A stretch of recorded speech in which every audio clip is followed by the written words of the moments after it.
Предупредување, видеото има содржина која не некој може да му пречи. Препорачана дискреција на гледачот. Добро во третата епизода Are You Scared? Денеска наша главна тема е изгубените деца на фамилијата Содер. Да, верувајте ќе биде многу интересна. Да речам, многу има чудни настани, чудни случаи кои што подоцна довеле до нивното исчезнување. Се работи за на фамилија во Америка. Да не ви ги откривам деталите, сега ќе почнеме да читаме. Ова ќе биде многу интересен случај и можеме да почнеме. Годината 1945. Еден ден пред Божик, во Фајетвил, Западна Вирџинија, Џорџ и Џени Содер заедно со 9 нивни деца беа заспани кога пожар ја зафати нивната куќа. 4 од нив избегале и успеле да се спасат, но останалите 5 не. Таткото Џорџ Содер приметил дека скалата кај што е поставена до прозорците на децата не била тука, а исто така и неговите две колени не сакале да запалат. Скоро еден од спасените деца стрчало до куќата на соседот и се јавиле во пожарот, но добиле никаков одговор и никој не се јавил. Отишли во следната куќа, но таму не добили одговор, пожарникарите не се јавиле. Тогаш еден од комшиите отишол директно да бара главниот човек на пожарникарите Тиџи Морис. И бизарно тие стигнале 3 часа кога биде повикани. Ете, можеме да речеме од првиот пасаж од оваа сторија да заклучиме дека имало тука некои мучки, значи ги викнале полицајците, тие стигнале 3 часа кога биде повикани. Куќата била, да речеме, многу близко до пожарната, би стигнале за некој време од пола сат, но тие стигнале за близадни 3 часа, кога биле повикани. Тие се пожарнати треба да бидат во располагање во секој момент, поготоа кога се работи за ваков случај. Куќата на Содерови била само на 3 км до пожарникарската станица, додека тие пристигнале куќата била буквално пепел. Па таа за 3 часа можеме да кажеме дека една куќа ќе се изгори до пепел. Не знам што мислеле полицајците, не знам што мислеле пожарникарите и зашто стигнале толку касно. Мислам дека таа куќа оди на нивна душа. Тоа е многу лоша работа што направиле пожарникарите.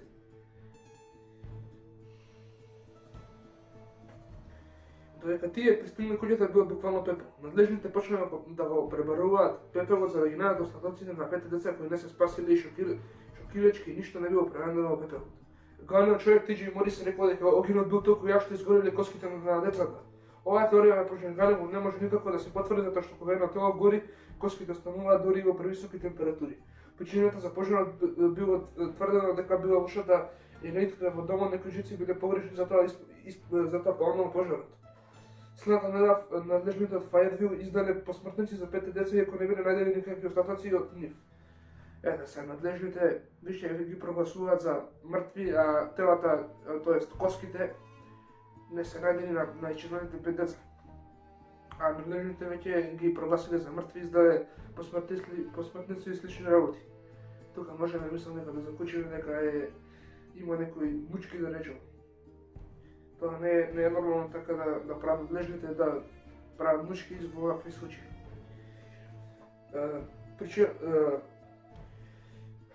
Џорџ и Џени Содер, таткото и мајката на децата, почнале да веруваат дека нивните деца биле киднапирани, а не настрадани во пожарот, веруваат дека пожарот бил намерно подметнат.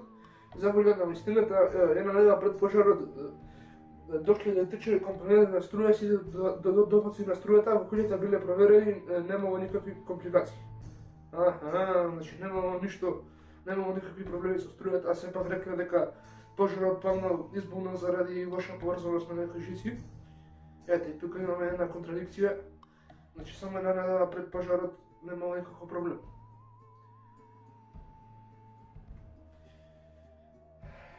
Пред да влеземе во потенцијалните теории за тоа што се случило со 5 деца од фамилијата Содер, треба да се запознаеме со Џорџ Содер. Тој е емигрант од Италија во Америка. Во местото каде што живеел во Фајетвил имало италијанска заедница за имигранти, мала активна. Таму поготоа Џорџ бил активен и гласен, зборува против диктатурата на Мусолини. Еве тука имаме еден мотив. Зборува против еден корен диктатор кој што бил Мусолини и мислам дека ете имаме тука еден потенцијален осомничен, да речеме. Значи тој зборува против диктатурата на Мусолини, тоа така чудно што Џорџ никогаш не кажал зашто ја напуштил Италија. Некој спекулира дека тој бил занашен на некој опасен бизнис. Да, ja mislim neka to je slučajno. Ajde da pomeni nekako čudni случаи што се случиле пред пожарот. Неколку недели пред пожарот некој човек од компанија за човечко осигурување дошол и после некој време почнал да му вика на Џорџ. Твојата motherfucking куќа ќе изгори и твоите деца ќе бидат уништени. Ќе падиш за локали да зборуваш што ги викаш и за Мусолини. Неколку дена после пожарот два синови на Содер забележале чудни луѓе кои гледаат како се враќаат до школа. Исто така вреди да се спомне дека на самата вечер на пожарот, само еден час пред пожарот, телефонот затворил во куќата на Содерови. Джени Содер, жената на Џорџ Содер, станала од кредит и одговорила на телефонот, тоа нејзината сестра се јавила. Но тоа не е важно, кој што е важен фактор дека струјата била вклучена и немало никаков проблем со струјата кога Джени се јавила на телефонот еден час пред да избухне пожарот. Значи, добро, сите факти да ги имаме, еве го тој човекот од осигурувањето рекол дека куќата ќе ти изгори, твоите деца ќе бидат уништени, ќе платиш за локалните зборови што да викаш за Мусолини. Па ја мислам дека го решиме случајот. Ете, директни зборови против. Мислам дека ова реченица е доволно кажна за кој го подметна пожара. Ја мислам дека тука е крајот. Да сепак да ја завршиме професионална работа, да го дочитаме овој случај, па да видиме што може ќе има и некои други разрешници. Не, можно, значи, дошла тој му викал ќе изгори твојата куќа, ќе платиш ти за Мусолини што кажуваше и мислам дека тоа нема што да се расправа тука. Добро, да продолжиме. Исто така тие биле сигурни дека светлата светели од кога пламнал пожарот, кога тие бегале од куќата. Аха, значи и кога пламнал куќата имало светло, значи не било проблема со струјата, мислам дека случајот е решен. Мајката Джени Содер неколку недели после пожарот почнала да пали остатоци од починати животни и на сите коските им останале после горењето. Па добро, не морало тоа да прави, се знае дека и да е 1000 степени температура да коските остануваат, а во случајот не биле пронадени коски во куќата на Содерови. И тоа е уште еден доказ кој што води против фактот дека децата изгореле. Тие мислам дека не е возможно да изгореле, но сепак ќе видиме да не констатираме нешто пред време.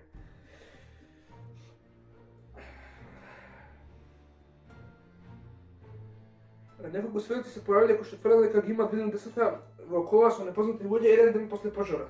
Џорџ и Джени Содер се обратиле на многу врати за помош, дури стигнале до FBI, но никој не може да докаже дека децата се киднапирани. Немале друг избор, па изнемеле пријатен детектив по име Сиси Тинсли. О мај гад, Сиси Тинсли, тоа личи на некој стандарден човек од 40-тите. Сиси Тинсли! Добро. Тој почнал да истражува неколку докази дека пожарот бил подметнат. Да. Но чудно за неколку месеци тој исчезнал.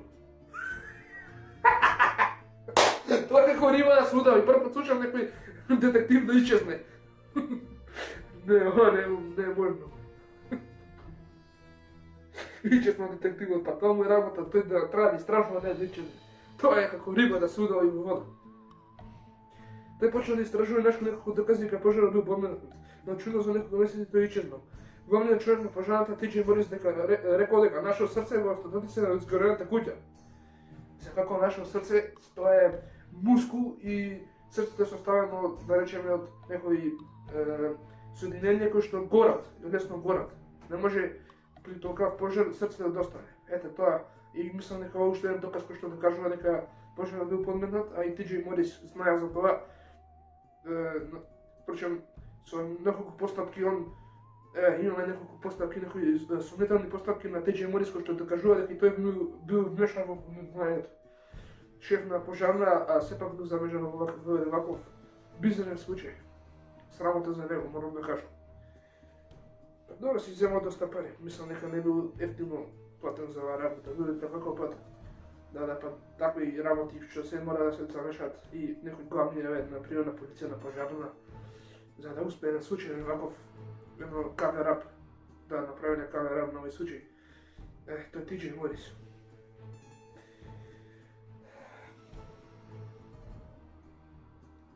Значи тој рекол дека нашо срце во остатоците на изгорена куќа, но подоцна се открива дека тоа е јунешки џигер кој што никогаш не бил во пожар. Јунешки џигер ставил, па тој само може сам се заедно да речем кога го ставил срцето. Значи не може срце да било во пожар да рече дека било на децата и ставил јунешки џигер, не било ни срце да. Каков идиот. Патологистот Оскар Хантер потоа бил во изгорената куќа на Содерово и нашол 4 останици од човечки рбет. И ги пратил во Смитсонијан за истражување. Резултатите биле дека пред тие припаѓање на 16 до 18 годишна момче, а нестарата и черната дете на Содерово имало 14 години. Ето уште е неуспешен овид за камера. Ова само го докажувам, мислам дека овој случај решен. Ова биле здружена мафијата и направиле камера. Добро.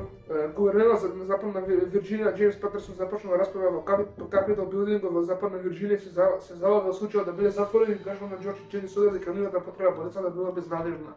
Ето уште еден доказ имаме дека ова било камера. Класичен доказ за камера, да. Сам сите, значи, тие мајка и татко докаде да отишле и дали бил пожарна полиција или FBI, сите им рекле нема што да правиме, вашата потреба по децата е безнадежна. Да, а мислам дека тоа е класичен доказ за камера.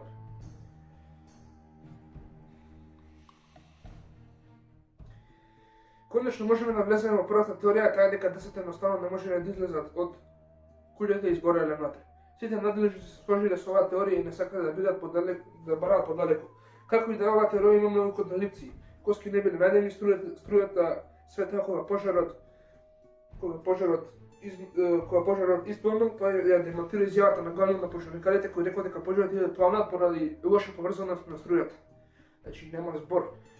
Никако оваа теорија не може да се поддржи со никакви докази дека децата изгореле во куќата. Никаков доказ не може да се потврди таа теорија. Пожарникарите исто така се сомнителни затоа што дошле 3 часа после пожарот на куќа која што била на 3 км од пожарникарската станица. Исто така против оваа теорија оди фактот дека струјата била проверена од стручњаци само неколку недели пред пожарот. Коинциденција не може да бидат и чудните луѓе кои што ги гледаат децата пред да се вратат од школа, исто така и човекот кој што дошол од осигурањата компанија неколку дена пред пожарот. Значи да немаме ниеден доказ дека пожарот е поднет на страна на било кој, можеме само да обвиниме фактот дека тој човек дошол и им рекол куќата ќе изгори, децата ќе умрат. Значи така е. Ама сепак биле киднапирани, ја мислам дека биле киднапирани од некоја организирана мафија или што е да е. Значи ја реков и никакви докази да има дека нема дека децата биле киднапирани или убиени подоцна, можеме само да го земеме фактот дека дошол тој човек од осигурањето и му рекол на Џорџ Содер ќе ти изгони куќата и децата ќе ти бидат убиени, ќе платиш за ваканите зборови што ги кажуваш кон Мусолини. Да, тоа е дефинитивен доказ, ја мислам дека нема да имаме проблеми со овој случај. Втората теорија е дека децата се киднапирани од италијанската мафија. Оваа теорија најверојатно затоа што не се пронајдени коските, а исто така не може да се заборави вмешаноста на Џорџ со италијанците и како тој зборил против Мусолини. Навален факт што ќе поддржи оваа теорија е човекот кој што дошол и му велел на Џорџ дека куќата да ги изгори децата ќе му се уништат. Тоа како можеме да го земеме за доказ дека 5 деца се земени од италијанската мафија, извинете. Сепак за сигурно не може да се каже што се случило со 5 деца на Содерово и дали биле изгорени куќата или биле киднапирани. Значи да имаме една вага, на едната страна да има доказите дека децата умреле во куќата и пожарот бил случаен. На друга страна на вагата имаме дека децата биле киднапирани, намерено бил подметнат пожарот, а исто така заборав да кажам дека Џорџ Содер имал две коли надвор и не работеле, биле нешто во дефект, а претходниот ден па му работеле. Скалата што му била трната, колите не му работеле и пожарникарите доле дошли 3 часа потоа. Тоа да оставиме на едната вага, на другата вага ви кажа што ќе ставиме и тоа ќе изгледа мислам дека вака. 99% е дека децата изгореле, дека децата биле киднапирани од италијанската мафија, дека пожарот бил подметен. Само 1% можност имаме дека децата сепак изгореле во еден пожар кој што бил случаен и тие изгореле внатре и тоа било мислам дека случајно, ама таа теорија е повеќе од невозможна. Ја им давам само 1% на таа теорија, докато на другата теорија давам 99% дека италијанците биле замешани, дека пожарот бил подметнат и дека децата се киднапирани, значи 5 деца киднапирале. Се надевам дека денеска се живи, здрави и дека мислам дека се надевам дека ќе најдат својот татко и мајка. Иако сега мислам дека ќе имаат околу 80 години, но сепак се надевам дека се здрави и живи. И ја мислам тоа ќе ја заклучи третата епизода од Are You Scared? Се надевам дека после ова епизода ќе немат никаков страф, иако оваа епизода мислам дека нема некои страшни работи, да речам све се работи за пожар, за поднебнување, за мафија, има тука коски и срце, но сепак тие работи ги стави на страна. Мислам дека нема причина за некој поголем страф. Се можам да кажам пријатно и се гледа највогнаш на 4-та епизода од Are You Scared?